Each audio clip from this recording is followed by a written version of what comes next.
collection of postcards from the early 20th century, Sobennikov Archives.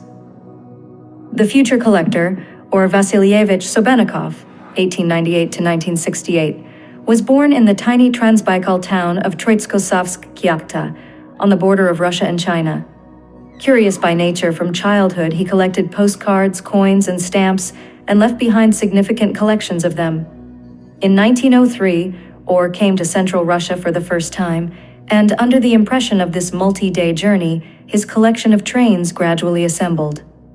It is hard to believe, but just a few years earlier, the railway ended at Omsk, and then travelers faced a long journey of several weeks along the Siberian highway on horseback. Postcards from the English series Railroads of the World are unique images of the first trains of the late 19th and early 20th centuries in different parts of the world, including the Russian Express Steps, which ran between St. Petersburg and Moscow, heated by iron stoves, the Imperial State of New York Express, Scottish and Italian Express, as well as the Swiss Rigi, which takes tourists up and down from the highest mountain in the country. Postcards with bright color views of untouched nature and the changing landscape of various sections of the Trans-Siberian Railway are reminiscent of its founder, Tsar Alexander III.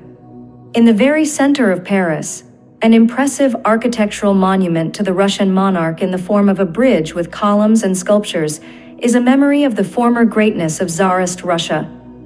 Moreover, the view of the Alexander II Bridge across the Volga is memorable because it connected the European part of Russia with the Urals and Siberia. Air travel was still far off, but sky pioneers such as Brazilian aviator Alberto Santos Dumont were already gaining fame. Postcards with his image and an image of the 1909 Farman aircraft, named after its designer and produced until 1916, were purchased for the collection. Airships and the first airplanes hovering over European capitals aroused admiration and surprise. One of the sisters living in Paris wrote in 1909, "Dear Auric, these are the monsters that are now flying over Paris."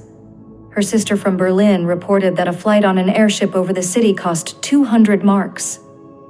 The collection has been enriched by a series of postcards with views of Paris and Berlin, which have yet to change over time. The sisters sent cards to their brother from the top of the Eiffel Tower and became interested in printing their photographs on postcards. In Berlin, where Orr's older sister, Alexandra, lived with her husband, the botanist Rudolf Schlechter, who named a new type of orchid after his wife Sobennikofia, Orr visited twice.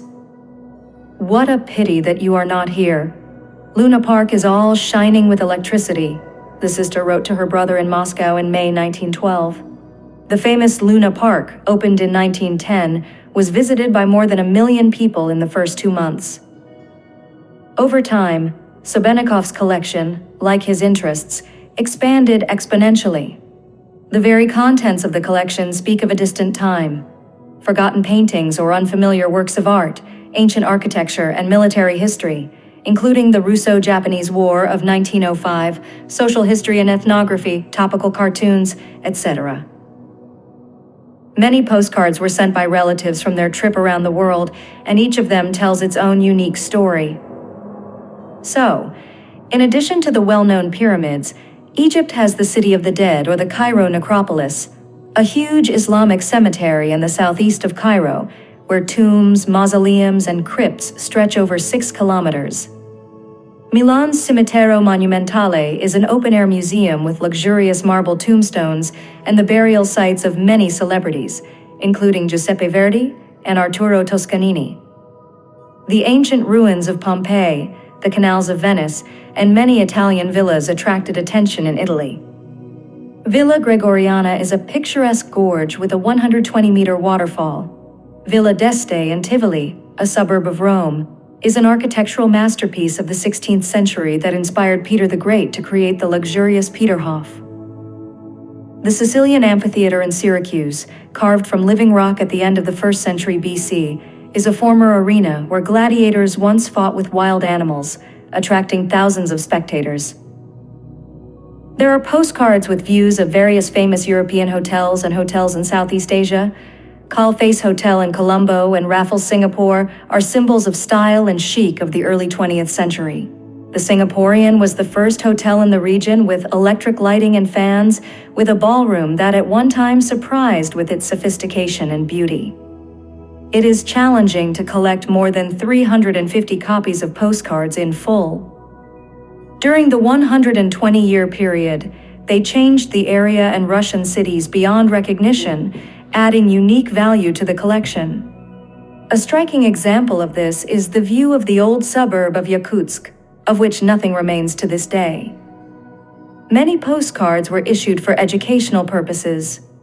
For example, a postcard depicting Napoleon's tombstone in Les Invalides in Paris, where his remains were transferred from St. Helena in 1840, or a postcard with Peter I's multi-tiered chandelier made of ebony and ivory, which was intended for the Cathedral Church of Peter and Paul and installed there in 1733. The mood of the people of pre-revolutionary Russia is reflected on cards issued by the Flay Confectionery Factory, Moscow, which feature poignant and topical couplets. The famous pre-revolutionary Russian publishing house, Community of St. Eugenia, published postcards with works of great Russian artists such as Vasnetsov, Benoit, Bilibin, and Shishkin. Even Bilibin, being an expert on Russian history, resurrected epic scenes in his paintings. Moreover, in one of his works, he depicted on the cloak of the hero Alyosha Popovich an ancient pre-Slavic ornament known as yarga, a symbol of strength, prosperity, and heavenly protection, which decorated armor, weapons, and household items for centuries. To all that has been said, it is worth adding that many messages on postcards have features of style, grammar, and spelling that reflect the cultural trends of that time. They often contain funny, humorous nicknames and shortened names given by family members to each other, speaking of deeply trusted relationships and experienced moments in memory of which they were given. Postcards written in foreign languages implied knowledge of them, emphasizing the importance of education in the Sobennikov family. The collection of Sobenikov's postcards, prepared for transfer to the Tiumen Museum and Educational Association, can be preserved and digitized by the museum, making it accessible to future generations of researchers and everyone interested in history.